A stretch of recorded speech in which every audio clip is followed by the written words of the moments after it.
হ্যাঁ, ফার্স্টে হচ্ছে আমাদের স্লাইডারটা লাগবে, আর হচ্ছে এই যে এখান থেকে আরটিডি সেন্সরটা লাগবে, এই যে প্লাটিনাম আরটিডি। সো ফার্স্টে হচ্ছে আমরা 5 ভোল্ট থেকে স্লাইডারে কানেক্ট করব, স্লাইডারের সিতে। দেন হচ্ছে স্লাইডারের বি থেকে যাবে হচ্ছে আমাদের আরটিডির আউটপুটের যেটা। সো উই উড ইউজ এটা ইউজ করি।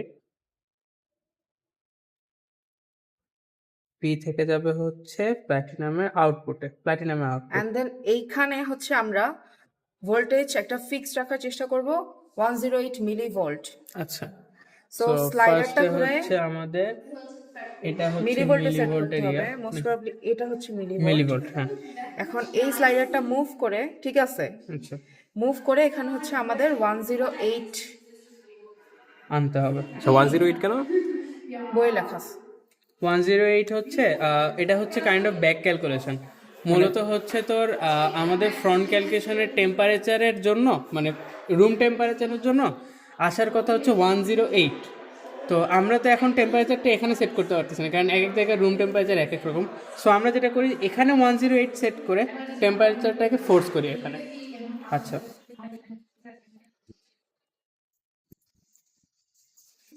108 সেট করা। এখন হচ্ছে আমরা আরেকটা ওয়্যার নিব আইসি টেম্পারেচার সেন্সর থেকে।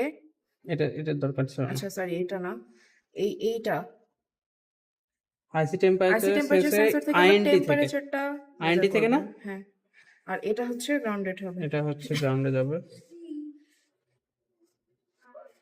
সো এটাকে আমরা হচ্ছে ভোল্টেজে সেট করবো 40 ভোল্টে। 40 ভোল্টে সেট করে দিব। হ্যাঁ, এইটাতে এইটা গুণন 100 না, ধরুন 100 হচ্ছে ক্যালভিন টেম্পারেচার, দেন Kelvin ক্যালভিন টেম্পারেচার থেকে 273 মাইনাস করলে ডিগ্রি সেলসিয়াস। এটা তারপরে হচ্ছে রুম টেম্পারেচারের জন্য।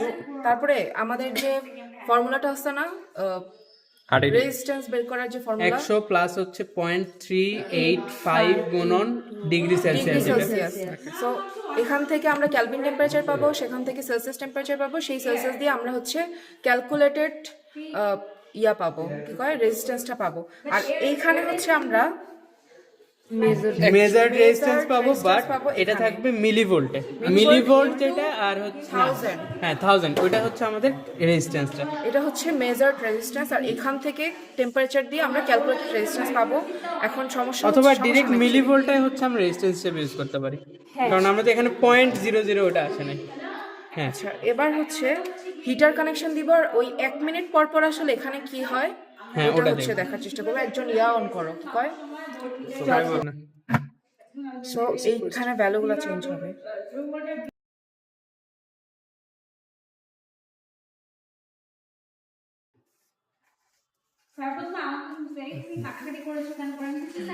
যেটা 1 মিনিট, এটার গুণন 100 হচ্ছে আমাদের ওই ইয়াটা টেম্পারেচার, আর এটাই হচ্ছে আমাদের ওই রেজিস্ট্যান্সটা। বলতেছি এখানে শুধু আমরা ভোল্টেজ আর রেজিস্ট্যান্সের ভ্যালু নিয়ে কিসে একটা গ্রাফ করব। হ্যাঁ, কিসে কিসে না ভোল্টেজ আর রেজিস্ট্যান্স ভ্যালু না, তোর হচ্ছে এখানে দুইটা মাল্টিমিটারে এখানে দুইটা ভোল্টেজ মাল্টিমিটারে ভোল্টেজ আসছে, এই ভোল্টেজটা রেজিস্ট্যান্স, কিন্তু এটা হচ্ছে মেজার্ড, আর এইটা হচ্ছে আমাদের টেম্পারেচার। টেম্পারেচার, সেটা তো দিয়ে টেম্পারেচারকে আমাদের ডিগ্রি সেলসিয়াসে দিতে হবে, ওখান থেকে ফর্মুলা থেকে আমাদের একটা ক্যালকুলেটেড রেজিস্ট্যান্স আসবে। আচ্ছা, এই দুটো কম্পেয়ার। এইটা হচ্ছে প্র্যাকটিক্যাল আর ওইটা হচ্ছে থিওরিটিক্যালটা কি, মানে জাস্ট রেজিস্ট্যান্স দুইটা হচ্ছে আমি কম্পেয়ার করব। হ্যাঁ। আর এখানে সেলফ হিটিং এর কোনো ইস্যু আছে কেন? সেলফ হিটিং হচ্ছে, হিটার তো দেওয়া আছে, সেলফ হিটিং তো হচ্ছে। তাই এটার জন্য আলাদা কিছু মেজার করা লাগবে কি না, না না, এটা তো টেম্পারেচারে আমরা এটা পাচ্ছি। ডিসকাশনে বলবো। স্যার যদি এই ভাই জিজ্ঞেস করে সেলফ হিটিং কেমনে বাইর করছে, করি নাই, এটা বাইরে করি তো নাই। বের তো করি। স্যার শিখায় নাই।